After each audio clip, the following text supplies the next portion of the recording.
සාදුලා මුලින් ශ්‍රේණියේ ඔර්ලෝසුවෙන් වේලාව බලන්න ඉගෙන ගන්නවා. හරි. අපේ පුතාට වන අවස්ථාව මේ දෙවෙනියට තියෙන ඔර්ලෝසුවේ වේලාව ලියන්න බලන්න.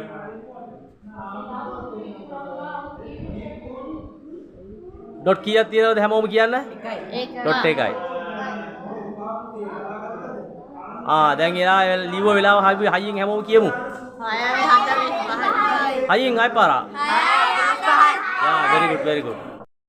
මූලික ශ්‍රේණියේ පොඩිම අපේ මේ පොඩි හාමුදුරුවෝ ප්‍රබුද්ධ හාමුදුරුවෝ කියන බලන්න ඔය ඔර්ලෝසුවේ තියෙන වෙලාව.